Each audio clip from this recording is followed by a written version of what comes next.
DD3S4H300, Sky akhiri permainan P4N4S mereka. Lala kemudian terduduk lemas di anak tangga sambil membetulkan dandanannya. Sementara tak ada lelahnya lelaki itu, Sky bahkan masih bisa tertawa saat memunguti satu persatu kancing baju Lala yang terjatuh saat proses P3N4 tuan raga mereka. Setelah rapi dengan gesper miliknya kembali, Sky meraih jasnya untuk kemudian dibalutkan pada punggung istrinya. "Sering-sering saja buat aku cemburu," katanya terkekeh. Lala hanya menjawab dengan menyengir sekilas lalu meredup. "Sekarang gimana kita keluarnya, Pak?" "Turun lewat tangga darurat." "Apalagi, tidak mungkin keluar dari sini dan menunjukkan pakaian acak-acakan mereka. Bukan apa-apa, ini lantai 8. "Capek, Pak." Belum selesai rutukan Lala protes, Sky sudah meraih tubuhnya untuk ditempatkan ke dada bidangnya. "Bilang mau digendong." Lala menyengir. Mereka juga meraih tas Lala yang tergeletak sembarangan. Sky mulai menapaki satu persatu anak tangga dengan wibawa dan gagahnya. "Pas Sky nggak capek?" Sky terkekeh kemudian. "Sebenarnya capek juga, tapi tidak apa-apa, mungkin sudah nasib punya istri yang beban hidupnya terlalu berat depan belakang." Sky mendapatkan sentilan di bibirnya yang tertawa kecil. "Masih berani buat cemburu?" "Tergantung." Lala menyahut meski malu-malu. Sebenarnya hukumannya tidak buruk sama sekali, justru mengasihkan. "Sekarang telepon Dominic, suruh dia siapkan mobil, bilang kita akan keluar dari pintu darurat." Titah Sky yang lekas dilakukan oleh Lala tanpa turun dari gendongannya. Mereka tiba di lantai basemen, keluar dengan dipastikan keamanannya oleh beberapa asisten setia Dominic. Namun, saat sampai di barisan mobilnya, Dominic terlihat gamang. Tak perlu bertanya apa sebabnya, Sky tahu saat mengikuti arah pandang Dominic yang menatap coretan pesan ancaman di atas kap mobil limosin miliknya. "Kau akan matilah, ulah siapa ini?" Sky menurunkan Lala yang juga terbengong melihat kondisi mobilnya. Dominic berdecak, "Aku datang ke sini, kondisi mobil sudah begini, tapi aku rasa tidak ada siapapun di sini." "Periksa CCTV, titah Sky." Dijawab dengan gumaman pelan Dominic. "Kita urus sambil jalan." Sebelumnya Dominic sudah periksa rem, bensin, atau apapun yang mungkin saja diutak-atik tanpa dia ketahui, dan beruntung semuanya baik-baik saja. Sky membuka pintu mobil, Lala segera masuk sebelum ia menyusulnya. Sopir mulai melaju, sementara Dominic fokus pada panggilan teleponnya. Sepertinya, pelamar pengasuh Wilona mulai berdatangan. Sebelumnya, sudah ada 2 penelpon yang masuk. "Selamat siang, dengan Dominic Bryan di sini." "Halo, abang, ini loker beneran, jadi pengasuh anak macan bayarannya 20 juta sebulan." Dominic menjauhkan ponselnya, mengurangi volume panggilannya. Sepertinya penelpon memiliki cukup energi siang ini. "Yuaps, dengan siapa?" tanyanya. "GG panggilannya, ya sebut saja GG, udah no debat." Katanya, "Masih ada kan, lowongan kerjanya, bang?" "Masih." Dominic mengerut kening tipis, sebab perempuan di seberang lumayan terang-terangan dan tidak ada basa-basi. "Kapan bisa mulai kerja?" Dengar, Dominic sampai tertawa karena itu. "Maaf, Kak, tapi Anda perlu mengikuti proses seleksi kami terlebih dahulu sebelum bisa dinyatakan diterima menjadi pengasuh harimau bos kami." "Apa syaratnya?" Lantangnya. "Saya bisa mengendalikan 4 elemen, bang, tenang aja, nggak usah ragu." Dominic tertawa, lucu sekali anak ini, terlalu berapi-api dan bersemangat. "Kamu datang sore ini ke perusahaan Xmeria.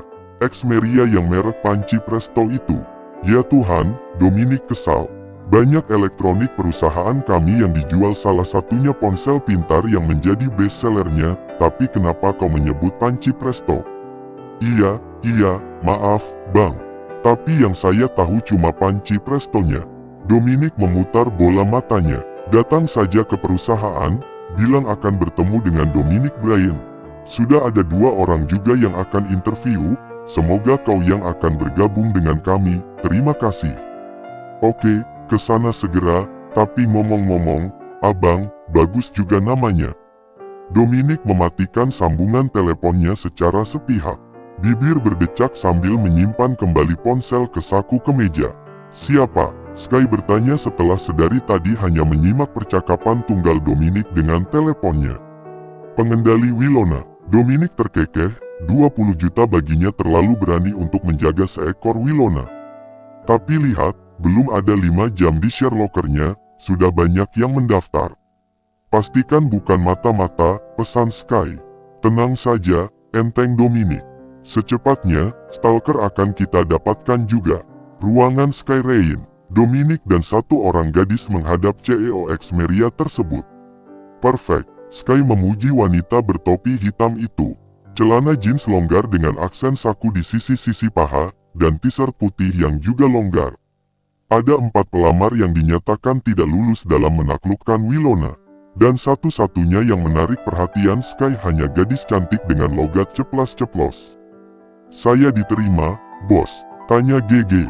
Yah, gadis mungil itu mengaku bernama GG. Of course, Sky suka cara GG berinteraksi dengan Wilona. Sudah cukup hafal dengan tahapan pengenalan dengan seekor harimau. Oke, baby Wilona, kita bersulam. GG bahkan pandai mengajak Wilona menepuk botol minum yang hendak GG tenggak. GG lekas mendorong rumah beroda besi Wilona keluar dari ruangan bosnya. Keduanya akan bermain di ruangan khusus Wilona diiringi beberapa pengawal. Sky menatap Dominic yang tampak resah.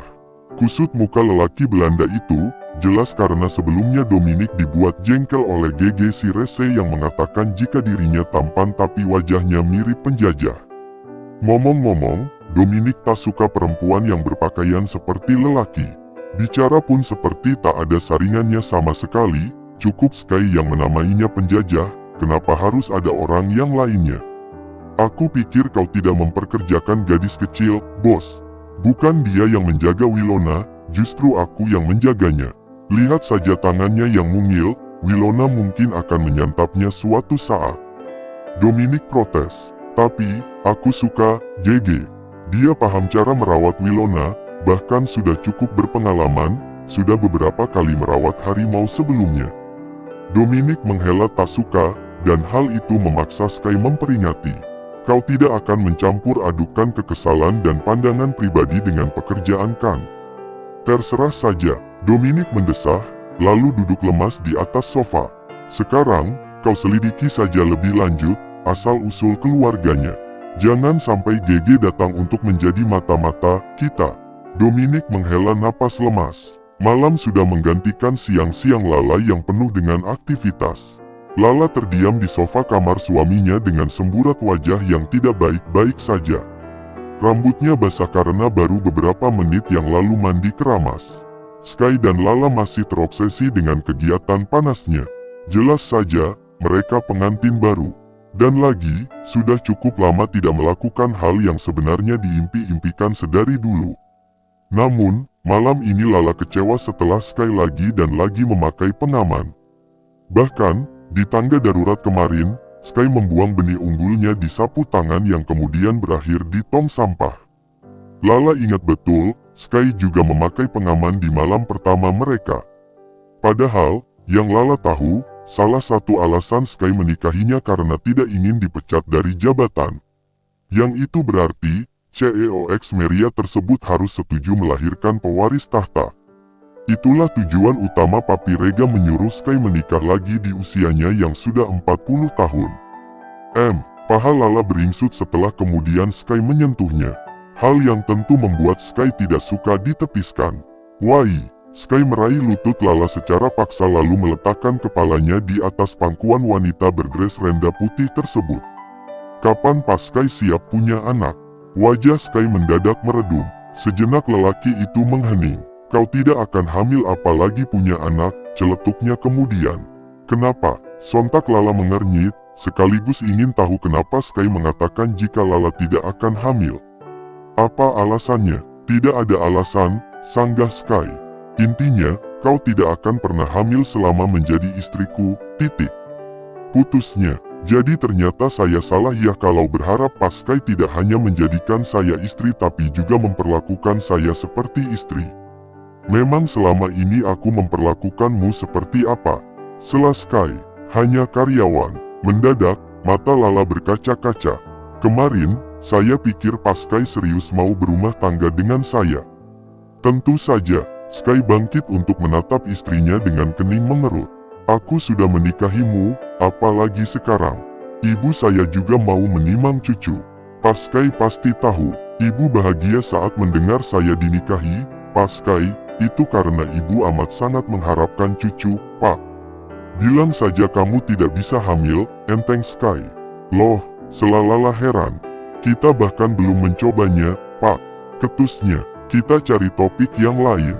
Pria itu mulai malas membahasnya. Aku kepala rumah tangga di sini. Jadi menurut saja kalau aku bilang kau tidak akan hamil, karena itu berarti, sampai kapanpun kau tidak akan hamil, mengerti? Jadi apa tujuannya kita menikah? Hidup bersama, enteng Sky. Lalu, keduanya hanya bergeming dengan mata yang masih saling melekatkan pandangan satu sama lain. Ah, sudahlah percuma dibahas lagi. Lala tahu Sky keras kepala dengan segala keinginan sewenang-wenang miliknya. Lala mapas berdebat, ia kemudian meluyur ke arah balkon yang diselimuti desir angin kencang, matanya lekas menatap atap paviliun di bawah sana, berdiri di sisi pembatas sambil mengusap lengan yang terasa dingin diterpa embusan angin. Sky mengekor, lalu memeluk wanita yang agaknya kecewa padanya. Kita sudah cukup memiliki Alice, bukan? Bisiknya. Lala sempat terdiam, walau pada akhirnya dia tak tahan menyeletuk. Pas Sky takut anaknya tidak good looking seperti saya. Omongan sampah itu, lah, sergah Sky. Dan di detik berikutnya mereka berhadapan dengan tatapan mata yang kian sengit. Lalu kenapa Pas Sky nggak mau punya anak dari saya? Cecar Lala. Sungguh, Lala ingin punya anak. Sebelumnya, Harry tak ingin punya anak karena jelas saja, kala itu Harry beralasan, tak mau hidup lebih sulit oleh sebab kemiskinannya. Sementara Sky, semua tahu jika Sky memiliki banyak harta yang melimpah. Bahkan Sky dan keluarganya butuh penerus tahta Exmeria. Jadi apa alasan Sky tak mau? Saya tahu saya tidak secantik Nyonya Leona yang bisa melahirkan anak secantik Nona Alice, Pak. Sky terkekeh karena kesal. Bukan karena itu alasannya, tak sesederhana itu. Kamu mau punya anak memang bisa melahirkan. Wanita disetting untuk itu. Tukas Lala, but, sergah Sky dengan jari yang tiba-tiba menunjuk tegas wajah istrinya. Sky Rain tidak disetting untuk menyaksikan kegagalan istrinya sampai 2 kali, asal kau tahu. Oh, Lala terdiam karena mulai paham dengan keresahan suaminya. Jadi karena trauma dengan kematian Leona, itulah kenapa Sky tak mau dirinya hamil apalagi melahirkan. Tidak semua wanita yang melahirkan harus mengembuskan napas terakhir. Aku rasa aku sudah memutuskan. Sky mengakhiri percakapan dengan ngeluyur masuk bahkan memasuki selimut tebalnya. Lala mengikuti langkah lelaki itu, berdiri di sisi ranjang mereka. Pas Sky yakin tidak takut dipecat dari jabatan yang sekarang. Ayolah, lah. Sky menatap tajam wajah lugunan polos istrinya. Sky Rain bisa hidup bahkan tanpa harta dari Rega Putra Rain. Aku tidak takut dipecat. Kau tahu aku tidak sepecundang itu. Lala terbengong-bengong dengan batin yang penuh tanda tanya. Yah, karena sebelumnya, Lala memahami satu hal. Yaitu, saat Sky mengajaknya menikah alasan yang mendasarinya karena takut dengan ancaman Rega yang akan memecatnya. Lalu tunggu, kenapa sekarang Sky menunjukkan kesan seolah-olah mereka menikah karena saling mencintai? Yah, Sky tahu apa yang Lala pikirkan, itulah sebabnya pria tersebut mengangguk. Aku menikahimu bukan karena takut didepak dari perusahaan, aku menikahimu bukan karena aku ingin pewaris tahta, aku menikahimu bukan karena Papi Rega, tapi aku menikahimu karena aku ingin hidup bersamamu, puas. Lala tergagap untuk sesaat, sejujurnya dia bahagia mendengar pengakuan Sky kali ini, tapi di sisi lainnya, entahlah. Dia bahkan tak bisa mengerti traumanya seorang Sky.